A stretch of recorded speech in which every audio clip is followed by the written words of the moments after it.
ಹೊಸ ಮುಖ್ಯಮಂತ್ರಿ ಆಯ್ಕೆ ಕಸರತ್ತು, ಬಿಜೆಪಿ ನಾಯಕರಿಂದ ಎಲ್ಲ ಶಾಸಕ ಸಚಿವರ ಅಭಿಪ್ರಾಯ ಸಂಗ್ರಹ.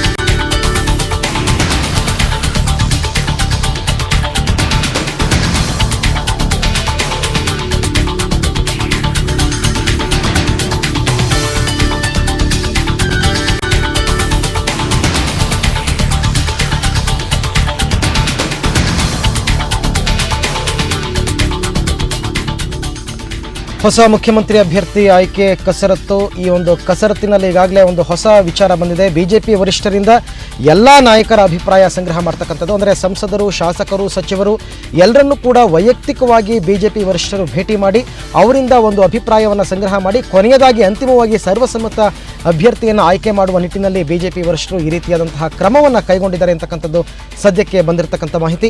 ಈ ಬಗ್ಗೆ ಹೆಚ್ಚಿನ ಮಾಹಿತಿಯನ್ನು ಪಡೆಯೋಣ. ನೇರ ಸಂಪರ್ಕದಲ್ಲಿ ಇರತಕ್ಕಂಥ ನಮ್ಮ ಪ್ರತಿನಿಧಿ ಜಯಪ್ರಕಾಶ್ ಶೆಟ್ಟಿ ಅವರಿಂದ.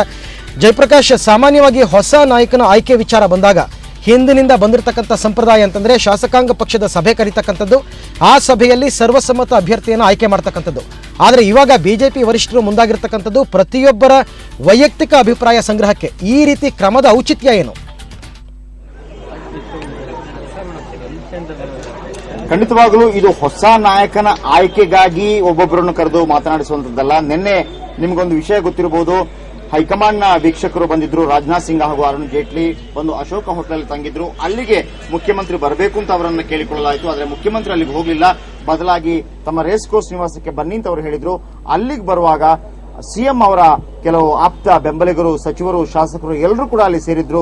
ಸೊ ಅವರಿಗೊಂದು ಬೆಂಬಲ ಘೋಷಿಸುವ ಮೂಲಕ ಬಲ ಪ್ರದರ್ಶನವನ್ನು ಮಾಡಿದ್ರು. ಸೊ ಅಲ್ಲಿ ಒಂದು ತಲೆ ಎಣಿಕೆ ಕಾರ್ಯಗಳು ಕೂಡ ನಡೆದಿತ್ತು. ಸೊ ಆದ್ರೆ ಅದನ್ನೆಲ್ಲವನ್ನು ಕೇಳಿಸಿಕೊಂಡಂತಹ ಹೈಕಮಾಂಡ್ ವೀಕ್ಷಕರು ರಾಜನಾಥ್ ಸಿಂಗ್ ಹಾಗೂ ಅರುಣ್ ಜೇಟ್ಲಿ ಅವರು ಹೇಳಿದಂತಹ ಮಾತು ಏನು ಅಂದ್ರೆ ಅದೇ ಸಂದರ್ಭದಲ್ಲಿ ಅರುಣ್ ಜೇಟ್ಲಿ, ರಾಜನಾಥ್ ಸಿಂಗ್ ಹಾಗೂ ಮುಖ್ಯಮಂತ್ರಿ ಪ್ರತ್ಯೇಕವಾಗಿ 3 ಜನ ಸೇರಿ ಒಂದು ಮಾತುಕತೆಯನ್ನು ಕೂಡ ನಡೆಸಿದ್ರು. ಆಗ ಅವರು ಮುಖ್ಯಮಂತ್ರಿ ಒಂದು ಡಿಮಾಂಡ್ ಅನ್ನು ಕೂಡ ಇಟ್ಟಿದ್ರು. ಯಾವ ಡಿಮಾಂಡ್ ಅನ್ನೋದು ನಮಗೆ ಬಹಳ ಪ್ರಮುಖವಾಗಿ ಗೊತ್ತೇ ಇರುವಂತದ್ದು. ಆದ್ರೆ ಅವೆಲ್ಲವಕ್ಕೂ ಕೂಡ ಹೈಕಮಾಂಡ್ ನೀಡಿದ ಉತ್ತರ ಏನು ಅಂತಂದ್ರೆ, ಇವತ್ತು ಬೆಳಿಗ್ಗೆ ನೀಡಿದ ಉತ್ತರ ಏನು ಅಂತಂದ್ರೆ, ಯಾವುದೇ ಕಾರಣಕ್ಕೂ ನಿಮ್ಮ ಒಂದು ಡಿಮಾಂಡ್ ಅನ್ನ ನಾವು ಪುರಸ್ಕರಿಸಕ್ಕೂ ಆಗೋದಿಲ್ಲ, ಆದ್ರೆ ನಿಮ್ಮ ಭಾವನೆಯನ್ನ ಗೌರವಿಸ್ತೀವಿ ಅನ್ನುವಂತಹ ಮಾತು. ಅದಾದ ನಂತರ ನಿನ್ನೆ ಹೈಕಮಾಂಡ್ ಅಲ್ಲಿದ್ದಂತಹ ಎಲ್ಲಾ ಶಾಸಕರಿಗೂ ಹಾಗೂ ಸಚಿವರಿಗೂ ಒಂದು ಮಾತನ್ನು ಹೇಳಿತ್ತು. ನಿಮ್ಮನ್ನ ನಾವು ಪ್ರತ್ಯೇಕವಾಗಿ ಒಬ್ಬೊಬ್ಬರನ್ನು ಕರೆದು ಮಾತಾಡ್ತೀವಿ, ನಿಮ್ಮ ಮನದಿಂಗಿತ ಏನು ಅನ್ನೋದನ್ನ ನೀವು ಹೇಳಬಹುದು ಅನ್ನುವಂಥದ್ದು. ಸೊ ಹಾಗಾಗಿ ಈಗ 11:30ರಿಂದ ಆರಂಭವಾಗಿದೆ ಅಶೋಕ ಹೋಟ್ಲಲ್ಲಿ. ಪ್ರತಿಯೊಬ್ಬ ಶಾಸಕರು, ಸಚಿವರು ಇವತ್ತು ಹೈಕಮಾಂಡ್ ಮುಂದೆ ಹೋಗ್ತಾರೆ, ತಮ್ಮ ಅಭಿಪ್ರಾಯಗಳನ್ನು ಹಂಚಿಕೊಳ್ತಾರೆ. ಆದ್ರೆ ನೂತನ ನಾಯಕನಿಗಾಗಿ ಈ ಅಭಿಪ್ರಾಯ ಸಂಗ್ರಹವಲ್ಲ. ಕಾರಣ ಏನಂತಂದ್ರೆ, ಯಾವುದೇ ಕಾರಣಕ್ಕೂ ಮುಖ್ಯಮಂತ್ರಿ ಯಡಿಯೂರಪ್ಪನವರು ರಾಜೀನಾಮೆ ಕೊಟ್ಟ ನಂತರವೇ, ಕೊಡುವುದಕ್ಕಿಂತ ಮೊದಲು ನೂತನ ನಾಯಕನ ಆಯ್ಕೆ ಖಂಡಿತವಾಗ್ಲೂ ಪಕ್ಷ ಮಾಡೋದಿಲ್ಲ. ಕಾರಣ ಏನು ಅಂತಂದ್ರೆ, ಈಗ ಹಲವಾರು ಹೆಸರುಗಳೇನು ಕೇಳಿ ಬರ್ತಾ ಇದೆ. ಅದು ಜಗದೀಶ್ ಶೆಟ್ಟರ್ ಆಗಿರಬಹುದು, ಈಶ್ವರಪ್ಪ ಆಗಿರಬಹುದು, ಅನಂತಕುಮಾರ್ ಅವರಾಗಿರಬಹುದು, ಅಥವಾ ಶೋಭಾ ಕರಂದ್ಲಾಜೆ ಅವರಾಗಿರಬಹುದು, ಸದಾನಂದ ಗೌಡ ಆಗಿರಬಹುದು, ಅಶೋಕ್ ಆಗಿರಬಹುದು.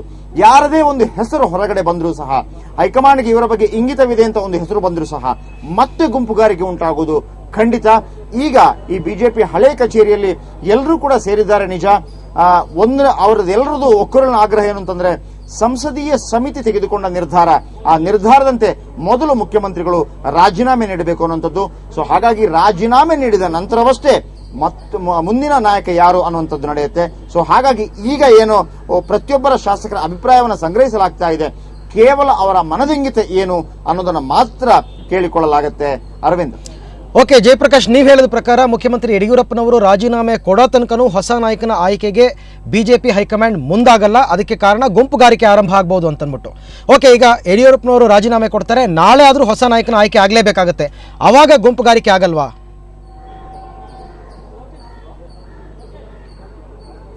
ಖಂಡಿತವಾಗ್ಲೂ ನೋಡಿ, ಈ ಎರಡು ಪ್ರಾಬ್ಲಮ್ಸ್ ಏನು ಅಂತಂದ್ರೆ, ಒಂದು ಕಡೆ ಯಡಿಯೂರಪ್ಪನವರು ರಾಜೀನಾಮೆ ನೀಡಬೇಕು ಅನ್ನುವಂಥದ್ದು ಹೈಕಮಾಂಡ್, ಮತ್ತೊಂದು ಕಡೆ ನೂತನ ಮುಖ್ಯಮಂತ್ರಿ ಯಾರಾಗ್ತಾರೆ ಅನ್ನುವಂಥದ್ದು.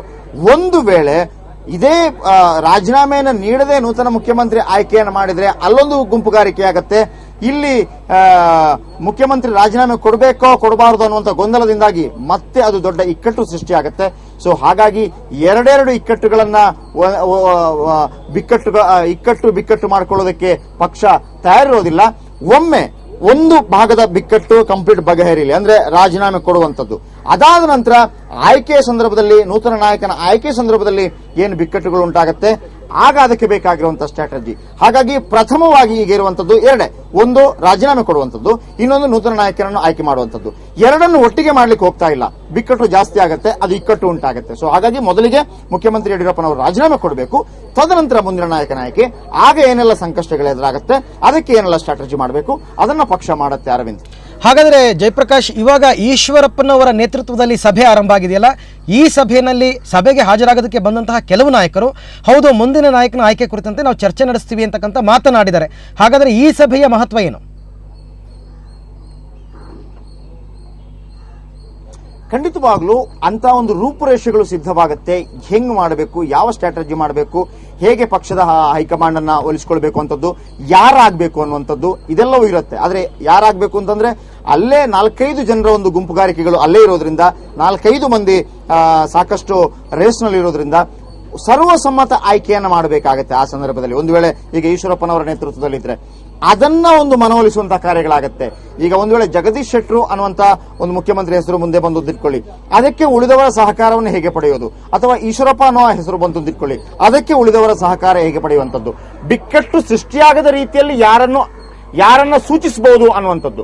ಸೂಚನೆ ಮಾತ್ರ ಅರವಿಂದ್, ಆಯ್ಕೆ ಅಲ್ಲ, ಕೇವಲ ಸೂಚಿಸಬಹುದು. ಒಂದು ವೇಳೆ ಇವರನ್ನ ಮಾಡುವ, ನಮ್ದು ಯಾವುದೇ ತೊಂದರೆ ಇಲ್ಲ, ಇವರನ್ನ ಮಾಡುವ, ನಮ್ದು ಯಾವುದೇ ತೊಂದರೆ ಇಲ್ಲುವಂಥದ್ದು. ಆ ಸೂಚನೆಗೆ ಯಾವ ವ್ಯಕ್ತಿಯನ್ನು ಒಂದು ಆಯ್ಕೆ ಮಾಡಬಹುದು ಅನ್ನುವಂಥದ್ದು. ಆಯ್ಕೆ ಪ್ರಕ್ರಿಯೆ ಬೇರೆ ವಿಚಾರ, ಅದು ಹೈಕಮಾಂಡ್ ನಿರ್ಧಾರ ಮಾಡಬಹುದು ಅಥವಾ ಶಾಸಕಾಂಗ ಪಕ್ಷದ ಸಭೆಯಲ್ಲಿ ನಿರ್ಧಾರವಾಗಬಹುದು. ಹಾಗಾಗಿ ಆ ರೀತಿಯ ಲೆಕ್ಕಾಚಾರಗಳು ನಡೀತಾ ಇರುತ್ತೆ. ಯಾವುದೇ ಬಿಕ್ಕಟ್ಟಿಲ್ಲದೆ ಹೇಗೆ ನೂತನ ಆಯ್ಕೆಯನ್ನ ಮಾಡಬಹುದು ಅನ್ನುವಂತ ಒಂದು ಲೆಕ್ಕಾಚಾರ ಈಗ ನಡೀತಾ ಇದೆ. ಅರವಿಂದ್, ಓಕೆ ಜಯಪ್ರಕಾಶ್, ಧನ್ಯವಾದ ತಮ್ಮ ಎಲ್ಲ ಮಾಹಿತಿಗಾಗಿ. ಒಟ್ಟಾರೆ ಸರ್ವಸಮ್ಮತ ಅಭ್ಯರ್ಥಿ ಅಂತಕ್ಕಂಥದ್ದನ್ನು ನಾವೇನು ಕೊಡ್ತಾ ಇದ್ದೀವಿ, ಸರ್ವಸಮ್ಮತ ಅಭ್ಯರ್ಥಿ ಬಿಜೆಪಿ ಪಾಳ್ಯದಲ್ಲಿ ಆಯ್ಕೆ ಆಗೋದು ನಿಜಕ್ಕೂ ತುಂಬಾ ಕಷ್ಟ ಅಂತಕ್ಕಂಥದ್ದು ಗೊತ್ತಾಗ್ತಾ ಇದೆ. ಯಾಕೆಂದರೆ 121 ಶಾಸಕರು, 19 ಜನ ಸಂಸದರು, ವಿಧಾನ ಪರಿಷತ್ನ ಸದಸ್ಯರು ಎಲ್ಲರೂ ಕೂಡಿ ಒಬ್ಬ ಅಭ್ಯರ್ಥಿಯನ್ನು ಬಿಜೆಪಿಯವರು ಆಯ್ಕೆ ಮಾಡ್ತಕ್ಕಂಥದ್ದು ಅಷ್ಟು ಸುಲಭವಾಗಿಲ್ಲ. ಹಾಗಾಗಿ ಅದಕ್ಕೆ ಪೂರ್ವ ತಯಾರಿ ಅಂತ ಇವತ್ತಿನ ಸಭೆಗಳೆಲ್ಲ ನಡೀತಾ ಇದೆ ಅಂತಕ್ಕಂಥ ಮಾಹಿತಿಯನ್ನು ನಮ್ಮ ಪ್ರತಿನಿಧಿ ನಮಗೆ ನೀಡಿದ್ದಾರೆ.